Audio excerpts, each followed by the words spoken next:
A paz do Senhor, pessoal. Sejam bem-vindos a mais uma aula de teologia gravada. E a aula de hoje faz parte do curso básico da FAESP. A matéria é Missiologia ou Teologia Bíblica de Missões. Nosso livro aí que você tem em mãos, ele é dividido em 4 capítulos. Definição sobre o que é missiologia.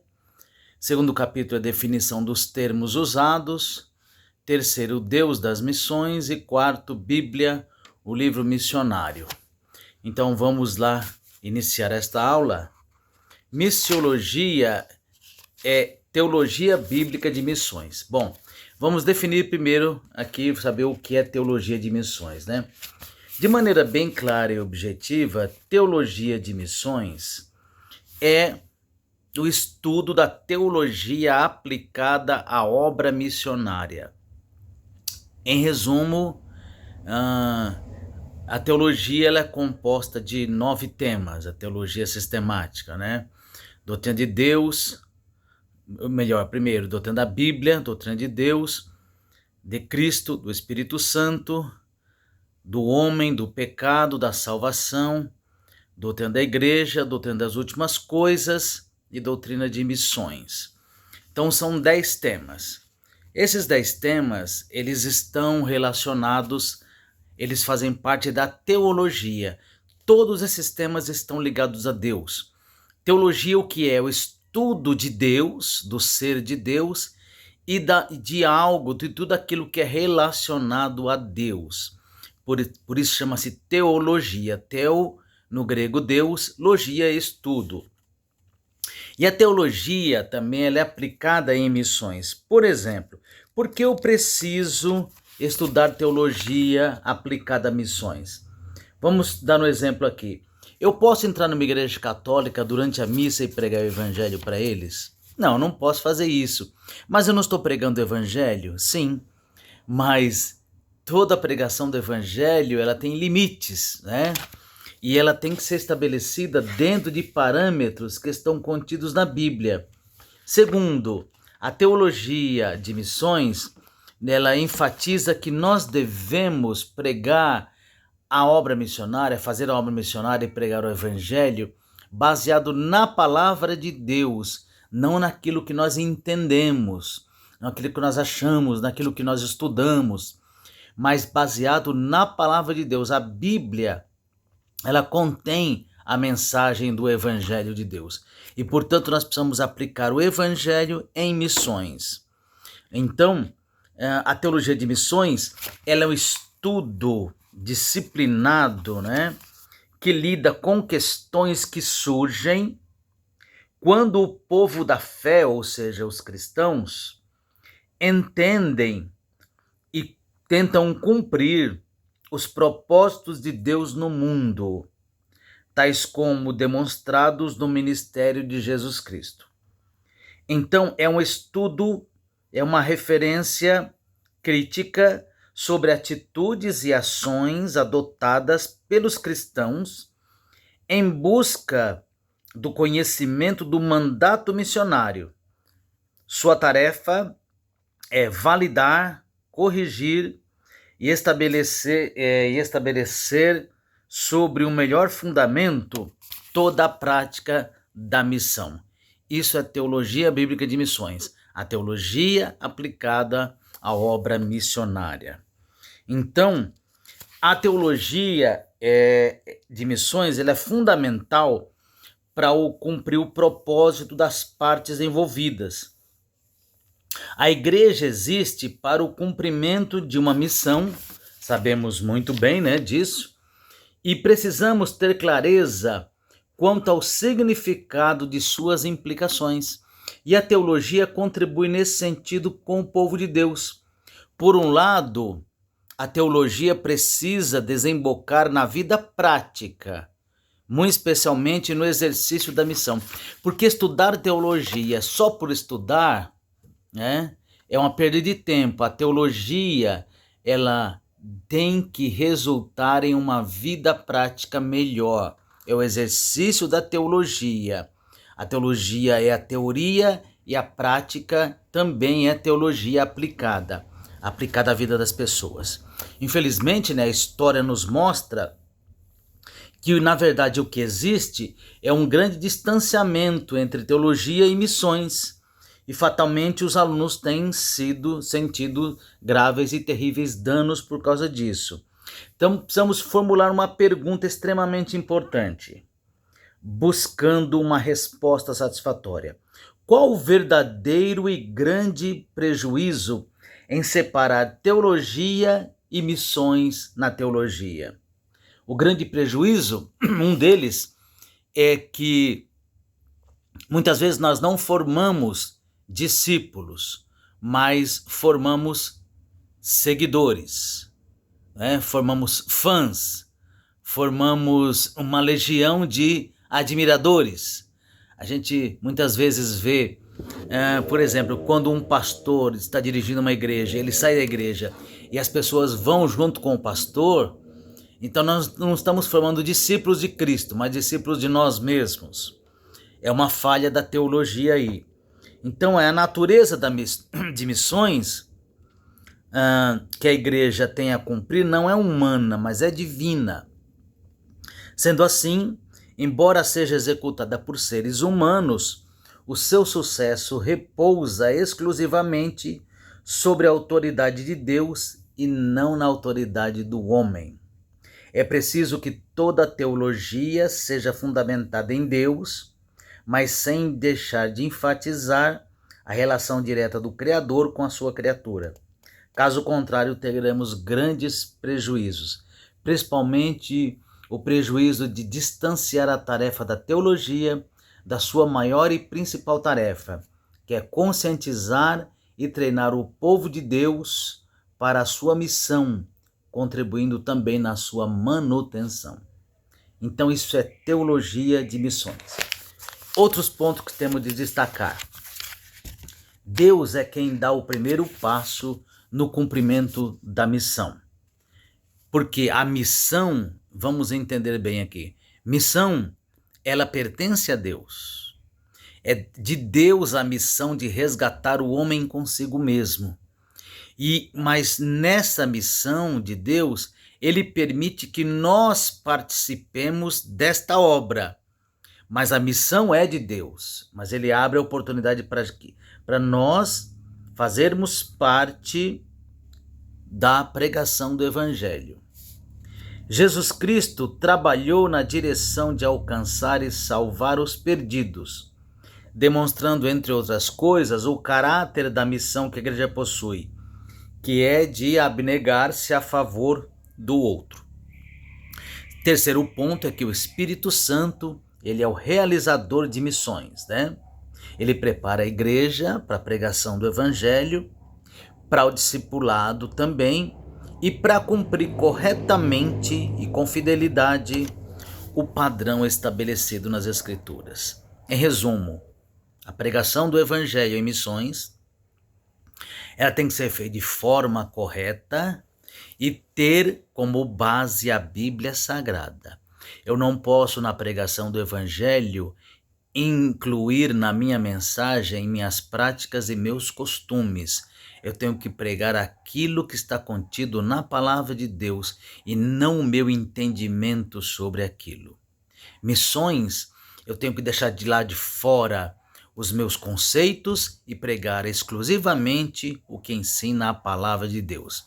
Então é importante, na pregação do Evangelho, número um, Deus é o dono da missão. Pertence a Deus a obra da missão, que é a obra de resgatar o homem consigo mesmo. Ela pertence a Deus. Segundo, Deus permite que eu participe da sua obra pregando o Evangelho, mas a obra é dele, a missão é dele. Terceiro, esta pregação tem que ser com base bíblica e não com base em cultura, nem em conceitos estabelecidos por mim, mas com base na palavra de Deus. Quarto lugar, a forma como eu devo pregar o Evangelho. Esta forma, ela não pode afastar as pessoas do Evangelho, mas aproximá-las. Porque a gente está vendo muita gente pregando o evangelho aí, e ao invés de aproximar as pessoas do evangelho, tem afastado essas pessoas. Então isso é muito importante no estudo da missiologia, teologia bíblica de missões. O segundo capítulo do nosso livro, ela define os termos, né? Definição de termos. Então, missiologia, já falamos o que é, teologia bíblica de missões, a importância, não é? O livro pergunta aqui, por que devemos estudar uma teologia de missões? Qual a verdadeira importância de dedicarmos uma disciplina à missiologia?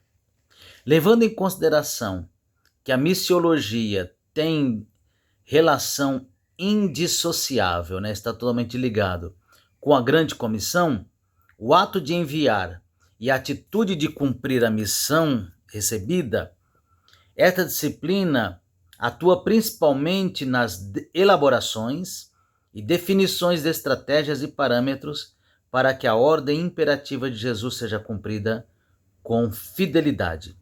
Em sua análise sobre a relação entre teologia e missão, um autor chamado Andrew Kirk, ele afirma o seguinte: não pode haver teologia sem missão, ou, colocando de outra forma, não existe teologia que não seja missionária. Esta é, em parte, uma questão de observação daquilo que a teologia é, pela sua própria natureza, portanto, as preocupações fundamentais que afetam a vida em todos os níveis. Muito bem, eis aí a resposta sobre teologia de missões. Missão e missões. Muitas vezes a gente ouve o pessoal falar assim, vai ter culto culto da missão na minha igreja, né? Eu sou líder da missão. Não, tá errado esse termo. O que a igreja faz não é missão, a missão é de Deus. A igreja faz missões. E a igreja pode fazer missões de várias formas. Na escola bíblica dominical, no culto doutrina, na ceia do Senhor, no culto evangelístico, no culto do amigo, no culto da 100ª ovelha que busca alcançar os desviados, os afastados, no culto de ensino da semana, no culto público, no culto da família no domingo à noite. Então a igreja tem diversas formas de fazer missões. Evangelizando, discipulando, ensinando, pregando, tudo isso são missões. Então a igreja faz missões, porque missão é a de Deus. Deus foi o autor da missão. Deus iniciou a missão. Então a igreja, ela executa missões. Missões não é a missão em si, é parte dela. Missões é a responsabilidade que a igreja tem de treinar, enviar e sustentar missionários, para que anuncie o evangelho como um ato de obediência à ordem de Cristo. Um grande e excelente exemplo disso é Atos 13, de 1 a 5. Porque na igreja, Atos 13, de 1 a 5, fala sobre a igreja de Antioquia, que tinha muita gente lá, muitos grandes homens, pregadores da palavra, e a igreja de Antioquia serviu como uma base missionária. Foi de lá onde Paulo e Barnabé e outros apóstolos saíram para pregar o evangelho, saíram nas viagens missionárias. Claro que a Bíblia relata somente as viagens missionárias de Paulo, mas houve viagens missionárias também de outros apóstolos. Então, eles foram enviados pela igreja de Antioquia. Outra coisa importante é a definição entre evangelização e cristianização. Evangelização é a pregação do evangelho em si. E cristianização é o discipulado. Evangelização é o ato de compartilhar o evangelho. Agora, compartilhar o evangelho de forma bíblica, de forma séria, de forma responsável. Em primeiro lugar, ensinando que Deus é o Criador de todas as coisas, que Ele criou o homem para ter comunhão com Ele. A pecaminosidade do homem levou-o a afastar-se de Deus, e então o Senhor vai atrás do homem para resgatá-lo e trazê-lo novamente para a comunhão com Deus. Podemos dizer, de uma forma geral, que a Bíblia é o livro que conta a história do homem à procura. A Bíblia é o livro que conta a história de Deus à procura do homem. Deus está sempre à procura do homem. A Bíblia relata isso. A Bíblia relata Deus à procura do homem, não é isso? Então, é claro que a ordem e outra coisa importante, as missões feitas pela igreja é de pregar o evangelho. Os resultados são por conta do Espírito Santo, porque tem muita gente querendo pregar e fazer a obra do Espírito Santo ao mesmo tempo. Não. Ao homem cabe pregar o evangelho e ao Espírito Santo deixa com ele a obra da conversão, do convencimento, da salvação. Então, por isso a evangelização, ela tem que ter seus limites, ela tem que ser bem elaborada. A pregação do evangelho é a providência divina de Deus para salvar aquele que crê.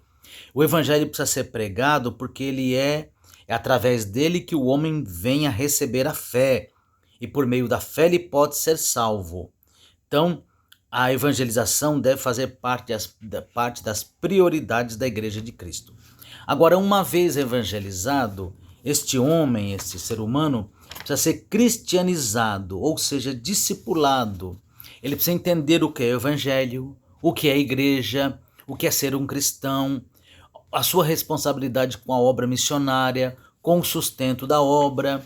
Então, é importante nós meditarmos aqui, nós estudarmos sobre esses termos. Missão pertence a Deus. Missões é o que a igreja faz, né? A pregação do evangelho é a evangelização e a cristianização é o discipulado, porque não adianta só pregar o evangelho, também tem que discipular aquela alma. Na ordem de Jesus em Mateus 28, 18, 19 e 20, ele diz: ide por todo o mundo pregar o evangelho a toda criatura, né? Ensinando todas as coisas que eu vos tenho ordenado, ensinando todas as coisas. Então, a pregação do evangelho consiste de proclamação e ensino da palavra. E a ordenança de guardar todas as coisas, porque Cristo estaria para sempre com o seu povo. E eis que estarei convosco todos os dias até a consumação dos séculos. Por isso, missões é tão importante. No terceiro capítulo, está falando sobre o Deus das missões. Por que o Deus das missões? Porque Deus foi o primeiro missionário. Lá em Gênesis 3:15, quando o Senhor disse que da semente da mulher levantaria um que pisaria a cabeça da serpente, tu lhe ferirás a cabeça e ela lhe ferirá o calcanhar, Deus estava se referindo ali, que nós chamamos de proto-evangelho, né, de primeiro evangelho, o protótipo do evangelho. Deus estava se referindo profeticamente a que Jesus pisaria a cabeça da serpente, que a serpente ali é o diabo, e Jesus feriu de morte a cabeça da serpente quando ele morreu na cruz. Então o Satanás foi golpeado mortalmente ali, Cristo venceu, golpeando a cabeça da serpente, mas não sem sofrer a crueza e a dureza da cruz, não sem o sofrimento, não sem a morte de Cristo. Então o sofrimento de Cristo na cruz do Calvário é a mordida da serpente no calcanhar de Jesus. Então esse aí é a elaboração do grande plano de Deus para o resgate do homem. Jesus viria, pisaria a cabeça da serpente e a serpente lhe morderia o calcanhar. A pregação do evangelho deve estar baseado nisso, que Cristo veio para morrer em nosso lugar. A morte de Jesus foi uma morte substitutiva, nós não tínhamos como morrer na cruz, ele nos substituiu. Então, missio Dei, ou seja, a missão pertence a Deus, né? Então, a missão pertence a Ele, e Ele permite que nós, então, participemos desta missão. Por isso dizemos que Deus é o primeiro missionário. Por quê? Porque lá em Gênesis 3:15, pela primeira vez, ele expôs as bases do Evangelho.